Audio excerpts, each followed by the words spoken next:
Clayton Revocatus Chipando.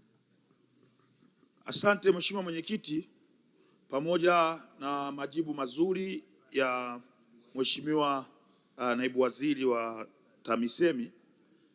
Mheshimiwa Mwenyekiti, nilikuwa na maswali mawili ya nyongeza.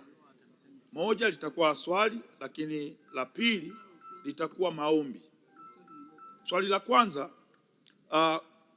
bwawa la Katubuka linazidi kuwatea madhara makubwa sana wananchi wa kata ya Katubuka, na tayari kulikuwa na mkandarasi pale anaendelea na kazi ya kutoa maji yale kwa kutengeneza mtaro mkubwa ambao ulikuwa unapeleka maji ziwa Tanganyika. Sasa hivi ameondoa vifaa katika eneo la site. Serikali ina mpango gani wa kumlipa yule mkandarasi ili aweze kumaliza kazi ya kuondoa yale maji na kuwaacha wananchi katika makazi yao wakiwa na amani? Lakini ombi la pili, Mheshimiwa Mwenyekiti, nilikuwa naiomba serikali, sisi wabunge pamoja na kufanya maendeleo, lakini tunafanya siasa pia. Tulikuwa tunaomba pale ambapo mnaleta pesa kwa ajili ya ujenzi wa barabara, basi waambie wataalamu wenu waje washauriane na sisi ni barabara gani ambazo zikienda kujengwa zitatusaidia sisi pia kupunguza kilio cha wananchi wetu katika majimbo yetu. Lakini haiwezekani ukiwa huko bungeni unaambiwa tu greda liko mtaani linafanya kazi.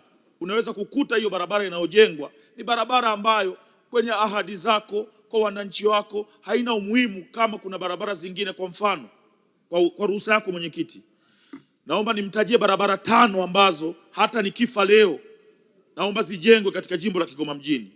Barabara ya kutokea uwanja wa Lake Tanganyika kupita Buzebazeba sokoni, Rusimbi, kata ya Majengo pamoja na kata ya Machinjioni. Barabara ya kutokea kata ya Mwanga Kaskazini inaitwa barabara ya Serengeti inayounganisha kata ya Mwanga Kaskazini na kata ya Gungu. Barabara ambayo inaunganisha kata ya Buhanda na kata ya Businde. Barabara ambayo inaanzia chini Vamia Bega. Barabara ambayo inaanzia madukani. Mheshimiwa Clayton ameshakuelewa kwa sababu hilo ni ombi sio swali, kwa hiyo Mheshimiwa Waziri ameshakuelewa. Tunashukuru.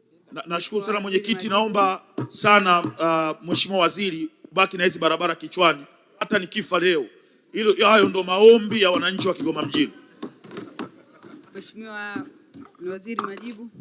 Asante sana Mheshimiwa Mwenyekiti. Mheshimiwa Mwenyekiti, naomba kwanza nikubaliane na Mheshimiwa Clayton Revocatus Chipando, mbunge wa Kigoma mjini, kwamba bwawa la Katubuka ambalo limekuwa likisababisha mafuriko ya mara kwa mara kwa wananchi wa manispaa Kigoma Ujiji, serikali inatambua kwamba kuna changamoto hiyo, na ndio maana ilishapeleka mkandarasi pale na tumeshafanya addendum kwenye mkataba kuhakikisha kwamba mkandarasi analiingiza swala la ujenzi wa mfereji mkubwa wa kutoa maji kwenye maeneo hayo yanayosababishwa na mafuriko ya bwawa la Katubuka kupeleka ziwa Tanganyika. Kwa naomba nimhakikishie Mheshimiwa mbunge kwamba tayari tuko hatua za mwisho za kufanya malipo kwa mkandarasi ili arejee aendelee na ujenzi na hatimaye kuondoa kero hiyo ya mafuriko ya mara kwa mara kwa wananchi wa manispaa ya Kigoma Ujiji.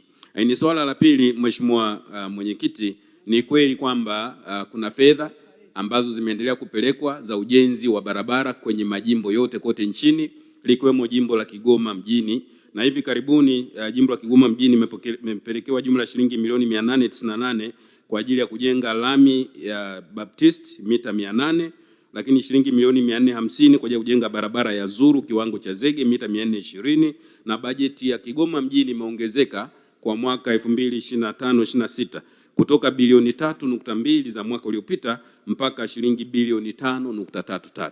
Kwa naomba niwahakikishie Mheshimiwa mbunge kwamba serikali inathamini uboreshaji wa miundombinu ya barabara katika mji wa Kigoma. Lakini nitumie nafasi hii kwa niaba ya Waziri wa Nchi, Ofisi ya Waziri Mkuu TAMISEMI, kuwaelekeza wakurugenzi wote wa mamlaka za serikali za mitaa kwamba ni maelekezo ya serikali kwamba fedha zozote zinapoingia katika majimbo yetu lazima waheshimiwa wabunge wapewe taarifa rasmi ya mapokezi ya fedha hizo na mipango ya utekelezaji, iwe barabara au miundombinu mingine yoyote. Lazima waheshimiwa wabunge ambao ni wawakilishi wa wananchi katika majimbo hayo washirikishwe ili tuwe na uelewa wa pamoja na maamuzi ya pamoja ya utekelezaji wa miradi hiyo. Na swala hili limetolewa maelekezo mara kadhaa Nikuhakikishie tu Mheshimiwa mbunge na waheshimiwa wabunge, tutafuatilia kwa karibu na tutachukua hatua kwa wakurugenzi na watendaji ambao hawatatekeleza maelekezo haya ya serikali. Asante. Mheshimiwa Mctredis Platinum Daku.